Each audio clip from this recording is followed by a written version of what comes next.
how would you say if you had somebody that came to you and their sales rep could be good, maybe they're selling 1 million, but you want them to sell 2, and those things are off. Can they be trained? Is it a belief thing? What is it? So they can be trained, but they have to want it. There are a lot of what we call parking lot reps that they're just okay with where they're at. So we have to first know who we're talking to. Hey, how's it going? It's Tim Brown, and this is the Hook Better Leads podcast. And today I have Chuck Thokey on. How you doing, Chuck? Good, Tim. Glad to be here as always. These are always fun to do with you.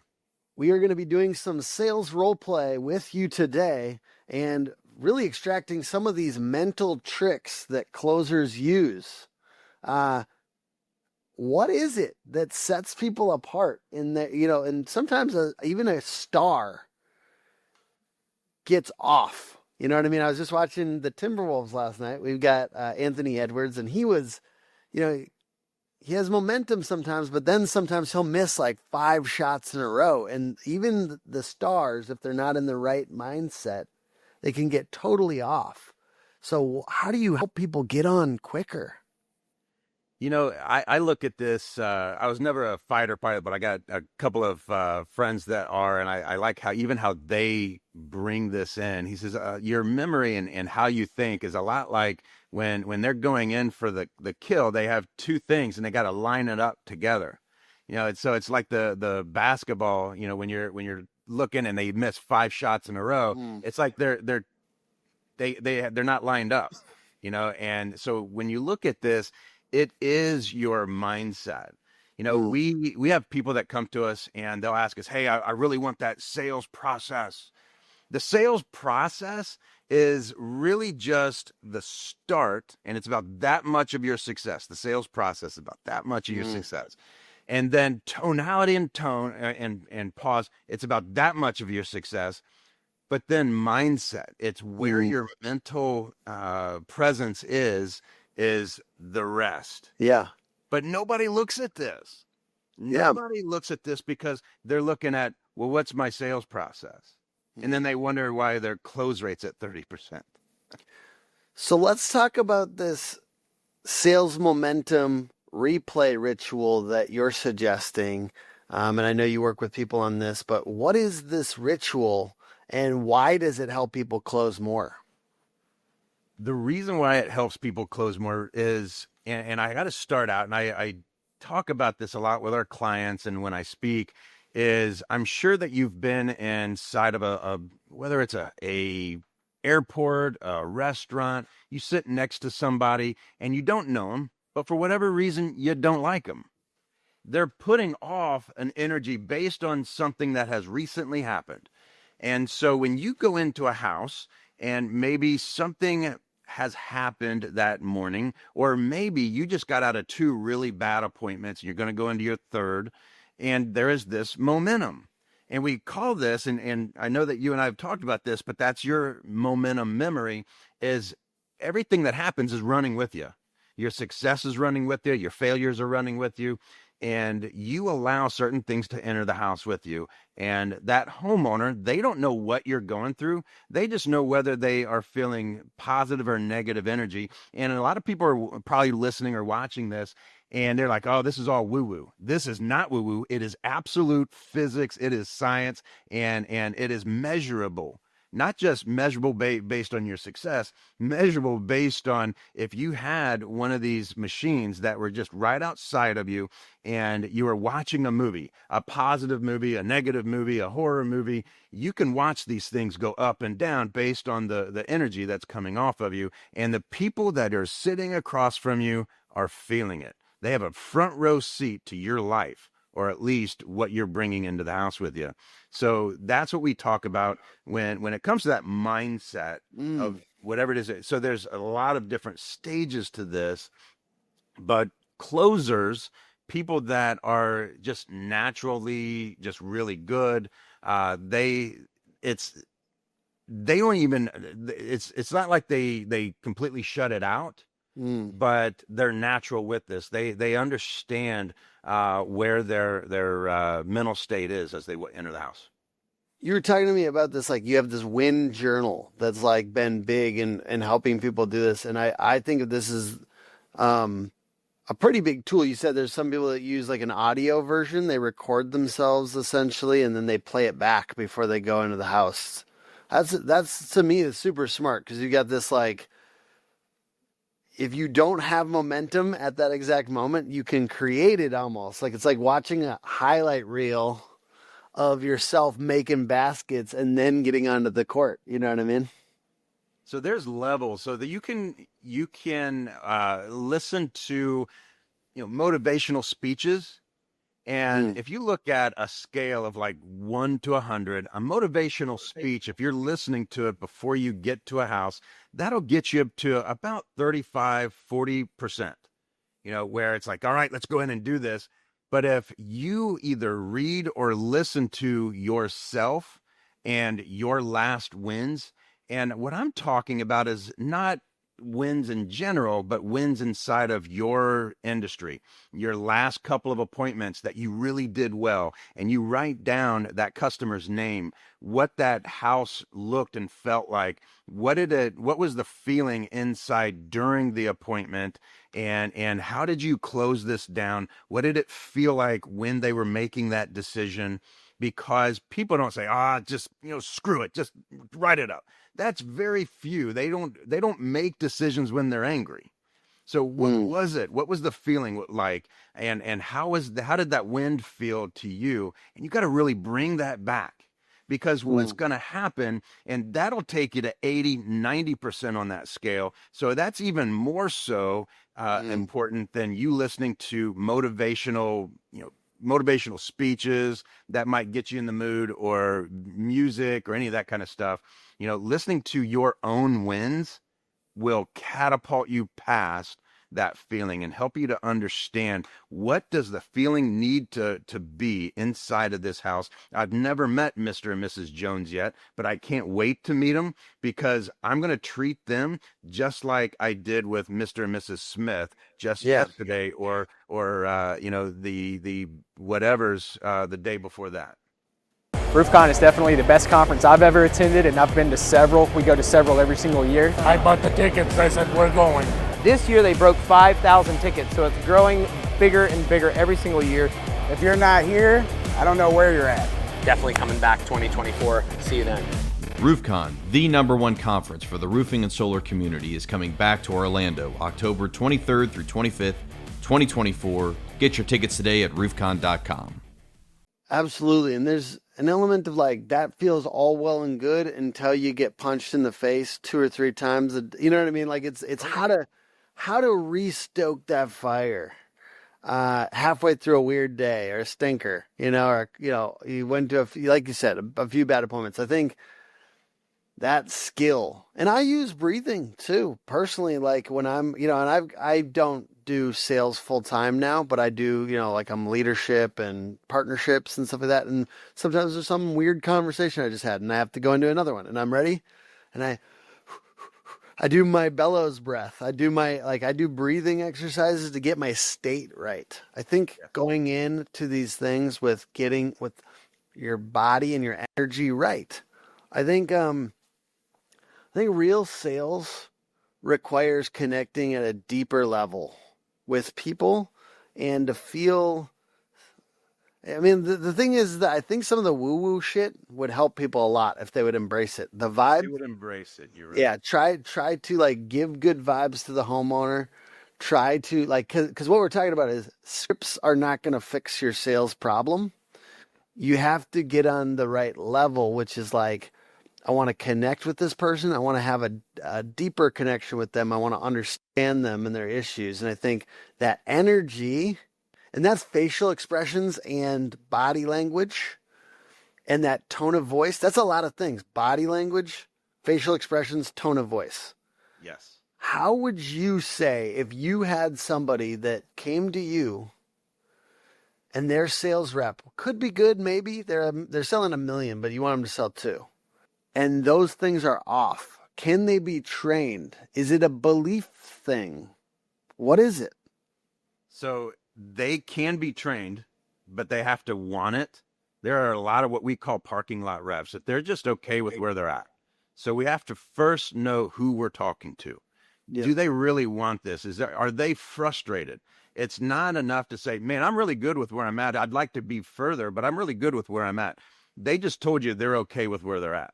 But if they're at $1 million, $2 million, they're getting frustrated because they hit their ceiling and they're just trying to figure out, how can I get to 4 million, 5 million? That's the one I want to work with. I want to work with the one that can get frustrated with where they're at. They're upset with the current success that they're having, and they want more. And so that's first and foremost. The other part is, are they willing to take the information? Many of these sales reps, they want success, but they're not willing to do what it takes. You know, as people say, people want to be a roofer, but they're not willing to do what roofers do, or, you know, baths or whatever. And then number 3 is the big importance, is I want to show you what that success looks like. I'm not saying what a Porsche looks like and what that, I'm showing you what that success looks like in the form of numbers. And I'm going to put numbers in front of you, and they're like, well, man, I can do that with my eyes closed. Good, because that's what it's going to take for you to get $4 million. Most people look at doubling their income as they have to double, you know, what they do, and that is not the case. Yeah, I think that's a scary, like, for everyone, right? Not just salespeople, like business owners and stuff like that. It's like, if the next level only includes more money and more problems, because it does include more problems, what else would you have in place besides the money and the problems that would make everything a little bit easier? Like, what do you have an assistant? Because at a certain point, it does make more sense for the salesperson to have an assistant or whatever. So, like, dream bigger than just money. Dream into, like, who else would be helping you? Who? I think about who, not how, a lot, right? Like, yeah. I dream big because there's a lot of who's I'm imagining that are going to help with it. I'm not dreaming big and then, like, I'm going to have to do all this. No, more 10x activity is not the only thing that I'm going to need to get to this thing. I'm going to need a couple people. Who would get me there? You know, I'm in a mastermind with one of the guys that is the mastermind behind Who Not How and 10X, these are in 2X. Is it Genius Network or is that? Genius Network with Dr. Benjamin Hardy. And, you know, listening to him, it really makes sense when you're looking at scaling. Scaling isn't hard once you can take away the floor. What that means is, what you're going to do is take everything it's going to take to get to that next level, whatever that is. First of all, you got to know what that next level is. If you want to go from 2 million to 4 million, what are all the things that's going to take you to get there? And then how do you take out half of those steps? You know, that's how you get there faster and more efficient, because we put things in our way that will just gum up the gears. And we think that that's a stepping stone to get there. But then if we took some of this stuff out, we know that we can get there faster. And with the sales rep, for us, you know, we want to show them what the numbers look like. And we are going to show them how to move some of the levers to get there a little bit faster. But then what can we put into their life to take out some of the things that needs to happen, but they don't need to be the one to make it happen. So that comes, that's the who, not how. And we don't have to get into it here, but understanding the power of a VA is paramount here. Oh yeah, totally. So, and I mean, like, if you had to attach a VA to a high close rate person, what would be like 3 tasks that you'd try to get off their plate immediately? First of all, their email. I got to get your face out of your email. Second of all is, if they're big on social media, that VA can handle a majority of their social media. And then lastly is, their follow-ups. How automated, because we push a lot of the businesses to automate follow-up, but how can we automate the sales reps follow-up with a VA? Or somebody reaching back out, and because we hear this all the time. I've been trying to reach your sales reps, and I can't seem to get a hold of them. A lot of that's because the sales rep is always in a house, always working on something, and they don't have a lot of time to handle a lot of the follow-ups, and the VAs can do that for them. We absolutely love VAs. Our VAs are the backbone of our business. Hell yeah. No, I'm into it. I appreciate it. I mean, that's just thinking bigger, right? Let's get back for a second to the sales momentum replay ritual. Kind of teaching these reps to watch their wins like a highlight reel. What's the first thing that you would tell them to look for? I know that you do this in the form of a journal. Tell me what the journal, no, it's a tool and you can get it from Top Rep. Can you give me a little bit more about why that's been such a hit and what that really does for people? Yeah, the reason why it is so effective, it's their successes. It's not somebody else's. I'm not going to sit and listen to David Goggins because I can't do what David Goggins does. So why would I sit and listen to what David Goggins does? It doesn't make any sense. And I will tell you, nothing that man says gets me motivated because I can't do anything that man. I have tried. I mean, I've tried, and almost to the detriment of my body to try to figure out how he gets to running distances as fast as he does, and blah blah. It's like, okay, that's just not me, you know. But yet my success lies in something else, and so I want to focus in on my successes. I love when I hear things that I have done, or maybe even using someone else's success journal. If you don't have a big success journal, use somebody else's. What did it feel like when Billy went into his last 3 homes? And so you should, if you're in a really tight sales organization, you guys should share success journals. Yeah. And so I just had Arnav from Rilla on, and he was talking about how they're doing like a show and tell with the recordings from Rilla. So it's like, bring your best 3 moments from this past week, or even just bring 1 5-minute clip to like play for the class. Yes. So that people, and that's one way to do it. Like, and I'm honestly like, I believe in this stuff, like with the recordings and like the analyze transcripts and stuff like that. So even if you did it in a scrappy way, love Rilla. But even if you do it in a scrappy way, record a few of your calls, like figure out what you're doing, really break it down, and then like get in a rhythm of that feedback loop. You know, that feedback loop with different tools, whatever it is. I don't care. Like basically it's just a good idea, even if you weren't using Rilla. So like get into a rhythm of analyzing the feedback loops, of actually capturing some stuff, and then trying to reproduce the winning stuff, right? Like, I think that that's really the main thing. Is there anything that you would do, like when a big deal closes or something, to celebrate or anchor it in people's memory? Is that when you're supposed to be writing it down, when you win? You know, the big deals are a lot of fun, but big deals are like white elephants. And so be careful sitting there dwelling over your white elephants, because what will tend to happen is that you're going to want more white elephants. Well, white elephants don't come by a lot. And so focus on the deal that's in front of you and focus on the wins, because I will tell you the feeling inside of a let's say a $10,000 or $15,000 win, that feeling is very similar to the $200,000 win. It's very similar. We came across the finish line, we won, and it's like, yes, you know, I get to take this. I get to tell my team, because we do power hours.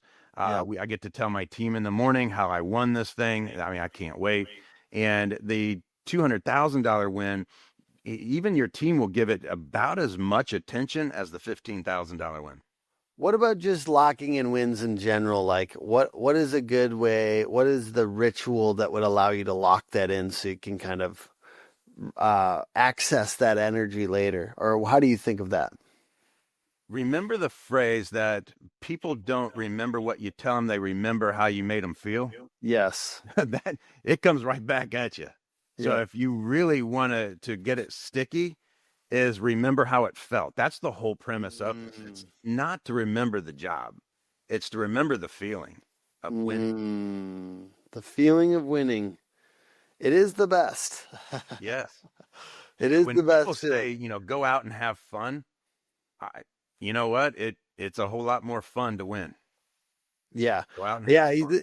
You think about like these companies, there's some really cool companies out there that like have a lot of, in our space, like the marketing agency space, fun companies like I remember going when I was coming out of college, there was like they all had themed rooms. There's one was like Legos, one that was Star Wars. This is a nerdy place, but it was like really fun stuff. But at the end of the day, like I was imagining my work and I'm like, the thing that I want the most is to be part of a winning team. That feeling of being part of a winning team of people that like have each other's backs. Yeah. But like it's creating that to me that's like the most powerful. Cause I don't care if you got a keg or whatever at the end of the workday. If we're not winning, that's not very fun. I don't care. And of course, like you're talking about people with some money, but I'm saying I want to keep winning and at a higher and higher level, right? Yes. Yeah. And I was in a large organization in North Carolina, and they had 60 sales reps in there. Right before I went up to start training, they recognized 4 of the reps. And these 4 reps, one of them did $10 million. The next one did like 8 million. I mean, just crazy numbers. And so I says, hey, the people that were standing up, can you guys stand up again?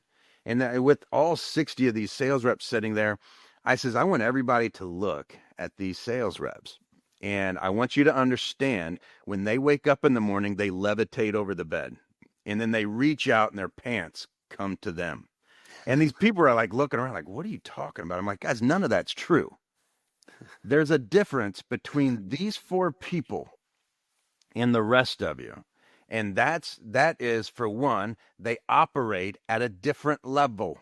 They understand what that level looks like. They understand what it takes to be on that level. Now, we like to talk about the $100,000 club. The first time, and Tim, you could probably remember back to the first time you made $100,000 in a year. Mm-hmm. And then the world opened up to you of $100,000. Like every opportunity that you look at now is always $100,000. And then, by the way, I've never felt more rich in my life than that.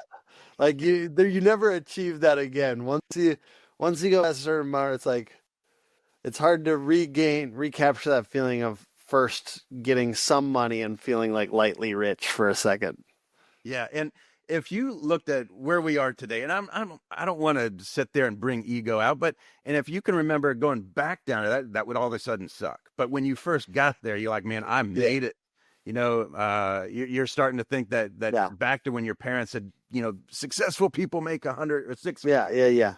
And people hear me say this all the time. It's like, I remember my first part-time job once too, But you got to get there. But it's again, once you get to a certain level of success, that a different level of success opens up to you, these other opportunities. So when people like Dan Walrack or some of these others, when they get to a certain level, it is very hard to go below that level. That all these opportunities open up to you. That when you go to and knock on a house, different things happen to you than what would happen to somebody else because of the interaction, the mindset. You understand what that level looks like, and you also operate at a different level. It's again, what that level of success looks like.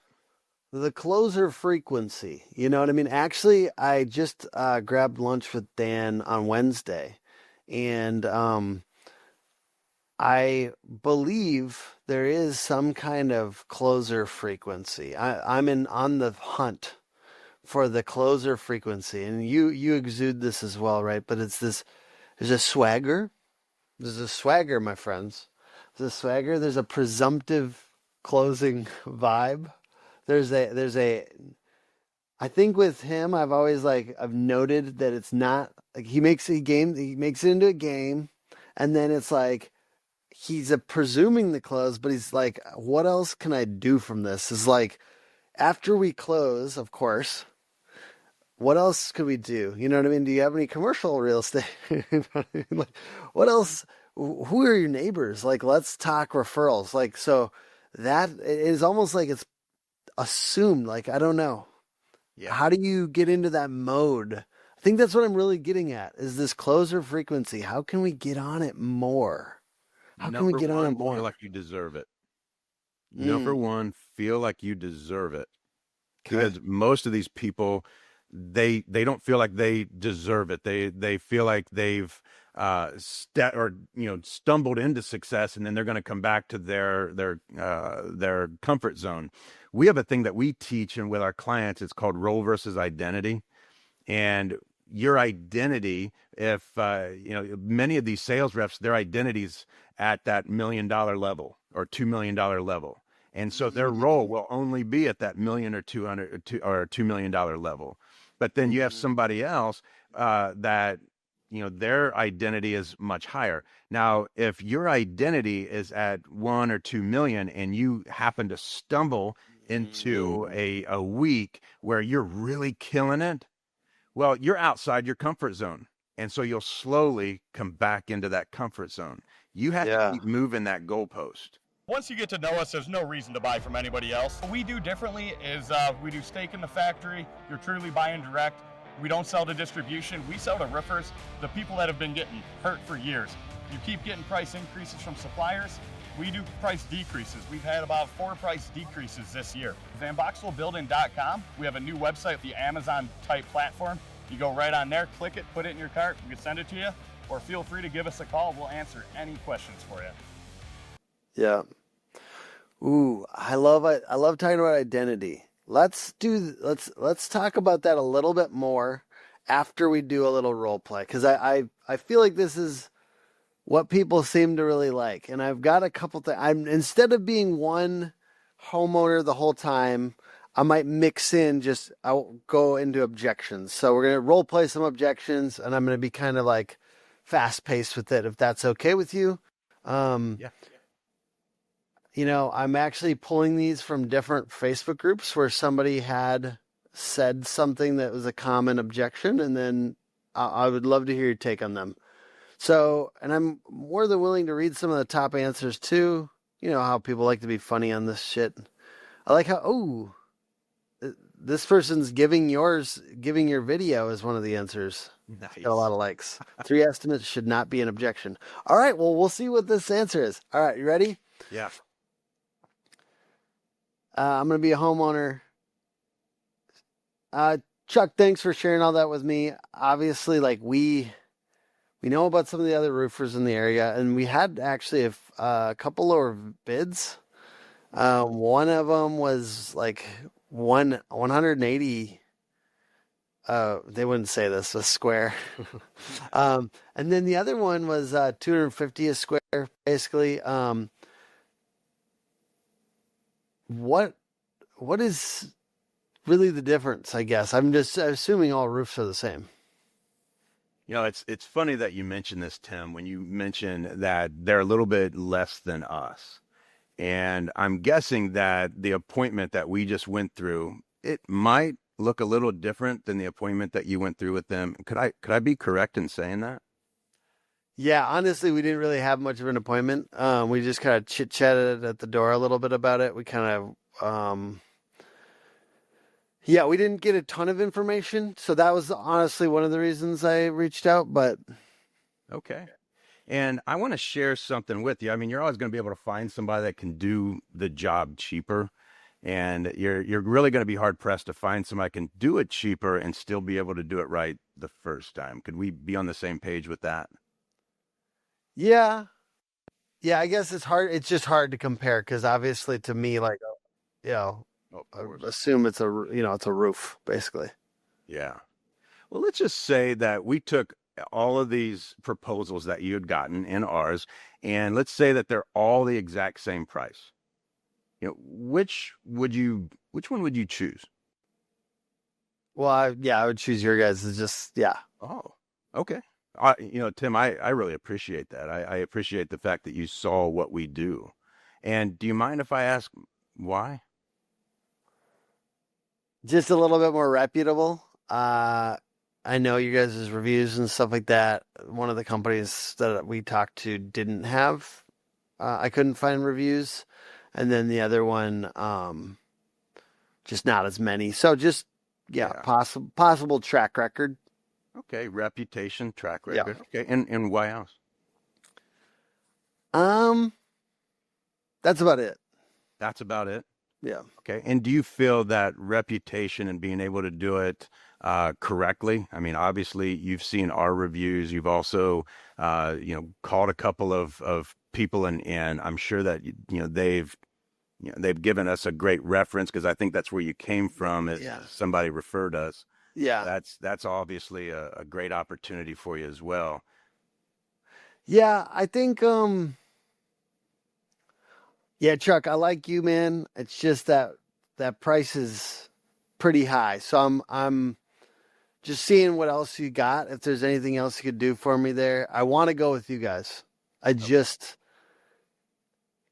it to be a little lower. So okay, and I totally understand with the direction that you're going in. So let me ask you, when you say that ours is a little high, what do you mean? To me, it's really hard to understand the difference of the two prices. I know that you guys are more reputable, and I presume probably use a little bit better materials. And I'm just trying to make sure that I'm spending my money on the right stuff. You know what I mean? Like, if this isn't any different than that, I just want to make sure that I clarify that. Okay. And when you say that it's more than the others, was it total price, or was it in the monthly investment that was a little bit more than what you were thinking? Total price. Yeah, I look at that total price number, and so I'm assuming some of that's like cost of the financing or something. Okay. And exactly how far off were we from making this make sense for you? Probably about $1,500 would make it work for us. Okay. If we could get it down a little bit. Yeah. Okay. All right. And when you say, that we're $1,500 apart from the others, and you'd mentioned that reputation was big for you. Yeah. If I could make this happen for a little bit less, is this something that you'd be willing to consider? Oh, absolutely. Okay. And one thing that I'd like to share with you is we have, and we don't typically bring this up until after we have a work order signed. However, it doesn't look like we're all that far apart. And so, one of the things that inside of our business that can be very expensive is marketing itself. And so if you would be willing to help us out, we do have what we call a marketing rebate program. And typically this gives you money back. However, with the fact that we're not that far apart, I'd like to share some of this with you. Would that be okay? Sure. Okay. Would you be okay if we took before and after pictures? We're not going to show your the number on your house or anything like that. No one's going to know where you live. But would you be okay if we took before and afters to show inside of any of our marketing or training? Yeah, that's fine. Totally. Awesome.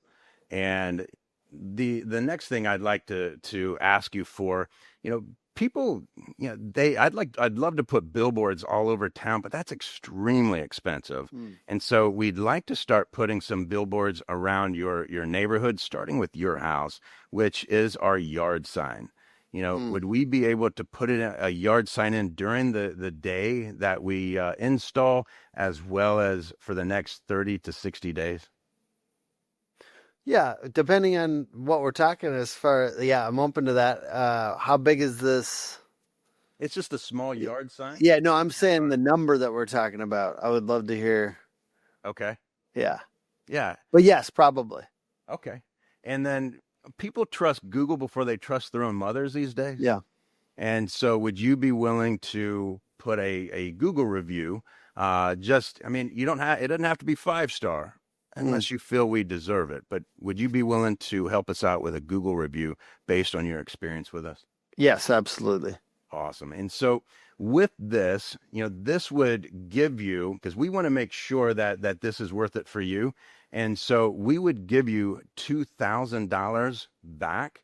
Well, the fact that we're about $1,500 apart. Yep. This will go right into that. It'll overlap that a little bit. Yep. Make this a little bit of a better scenario for you. Oh. And you've convinced me that if I could eat that difference up, that we can go ahead and move forward. Yeah. Do you have your driver's license on you? We'll go ahead, get you approved for. Done. Let's go. Oh yeah, I'm in on that. So what I'm trying to do, Tim, is I'm listening to what it is you're saying. Yeah. You had about 4 different objections. Yes. And I'm hoping that people, when they're listening to this, that they're like, man, this goes all over the place. It does. In the house, it's going to. And I'm listening to you, and you pivoted 4 different times. Yeah. This. And so we can't. People tell me I'm too easy on these role plays. That's why I did it. Because every time I do these role plays, somebody tells me I'm too easy. Yeah. Because the truth is I'm actually am easy to close. Because I generally just want it to be done and to give them money and to go. So, that's my mode normally. So I just act naturally. So now I'm trying to be a little bit more intense. Let's try one more. And like I said, I might be intense. Because I wanted to draw out the best information as well. All right. And realistic. I'm trying to make it realistic. I don't know if it is, but I'm sure a homeowner would not say $250 a square, but nonetheless. All right. Next. All right. Chuck, I appreciate, let's say, you gave me a presentation. I kind of hurried you along a little bit. Because I'm trying to get back to my Zoom calls or whatever. Appreciate you. Thank you for doing that. I really do appreciate you, sir. Just obviously need a few days to think about it. And then we'll get back to you. Yeah, no problem. I totally understand that. And Tim, I buy things too. When you say that you need to think about it, how long do you feel you need to think about this? I was thinking 2 days. I just got to check in with the wife. Wow. And she just knows more about what we have at our bank account and stuff like that. And I know you offered the financing. I just want to be careful that we're making this decision together. I understand. And what's your wife's name? Hopefully by now I've gotten it by now. Yeah. So with Bia, does Bia know that you're getting this new roof? Yes. Yep. We talked about it. Obviously we had you out. We did have one other company. We're leaning towards you guys, just making sure that we're on the same page and kind of want to talk through the money part now that we know exactly what it's going to cost and stuff. Okay. And I mean, Bia better than I do. And how do you feel, what do you feel she would say based on everything that you and I went through today? She will probably say, shoot, we thought it was going to be cheaper. Oh, okay. No, I mean, no offense. I think we got it. I just want to make sure. All right. Hey, I totally get it. And do you feel the same? I don't know if it's going to be an issue or not, just based on the financing thing. It's just feel like I need to think about it. Okay. All right. And I totally understand where you're at with this. And when you talk to Bia, do you feel like it would be a big conversation or simply kind of letting her know the framework of what you and I went through and whether or not you guys are going to, use this and go into more of a monthly investment or simply putting half down on whoever you decide to go with? Yeah, I think we just kind of talk about if that price works for us, and then I'm going to try to share with her a few of the things about the products she said you use and some of those things. Trying to share that information with her, and then just I'm not trying to hurt your feelings. Just it's a little expensive for us, and so just making sure we're making a conscious decision about that. Okay, no worries at all. And would you be against reaching out to her and seeing if she has any other questions and if she'd be okay with everything as we discuss the investment with her. Yeah, I think I'd be open to that. Okay. So you kind of see You're saying call her now? Yeah, we would go ahead and reach All right, out let's to try it. her, you know. Are we actually calling via? Yeah. See if she answers. Hi. Hey, what's up? Just shopping. What are you doing? Yeah, I'm just on a sales call with Chuck Thokey, and he's trying to convince me to buy this roof. And I'm curious, because I should have had you on this call probably. Like I should have probably had you at this appointment, but I didn't. And he was curious about, we're talking about 18K for the roof. And it's a little bit more than we had expected. We expected like 15. And so I'm just curious, like, is that okay? And like, basically, can we handle that? If, what's the monthly cost again, Chuck? It'd be just under $350 a month. So it'd be under $350 a month. Is that okay? Or should we talk about it more? Or what would you need to know to make a good decision right now? What would I need to know? Yeah, what else would you need to know? The last time you checked on price of the roofs, but I don't know why you were thinking it was going to be 15K. But I don't think I need to know anything else.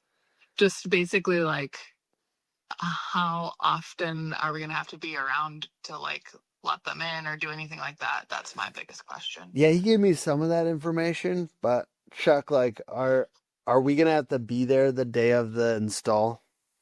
You don't have to be there the day of the install, and it'd be very easy. It would be a one-day install. Okay. Is that good, Bia? Yeah. All right. And then we don't have anything else like going on in our like credit stuff right now that will be an issue. No. Okay. All right. Appreciate you. Thank you. We'll just I'll get this started. Okay. All right. Thanks. Bye. Bye. I love Bia. Yeah. Well, let's get it popping. That's awesome. Awesome. Well, you know what? Actually, the funny part is that probably I would actually go too. One thing I always have a hard time understanding is why more people don't do the monthly payment. I think that that's such an easy way to get around objections, and I always just say and I keep on saying this on my podcast. So if you watch or listen a lot, like, why are you not offering the monthly price? And then also, like, people will buy more when the financing is there. So if you want to sell them more like their ideal, they'll buy more usually. So just that's our take. Yeah. Chuck, I appreciate you doing those role plays with me as promised. Actually, let's wrap it up. This is a good one. Let's talk about it in the future if we talk more about the identity stuff. You did cover it a little bit, so let's wrap that up, though. And we'll talk about it again. Thank you for being on. Appreciate you, sir. Where can people check you out if they want to get some training? The easiest way to reach us is our free Facebook page, which if you type in Top Rep Sales Training, our free Facebook group will show up. You can jump into that. You're going to be in the know with everything that we do. You can also reach out. I mean, for my email, my assistants are going to be jumping on it immediately. So it's just chuck@topreptraining.com, or reach out to us on any of the social platforms. You can also get to topreptraining.com. We also have the boot camp coming up in Atlanta that is very close to being sold out because Atlanta is always a big location for us. Awesome. Thank you. The podcast is put on by hookagency.com. Thank you, Chuck. Appreciate you, brother. You're the man. All right. Thank you. See you. All right. Bye.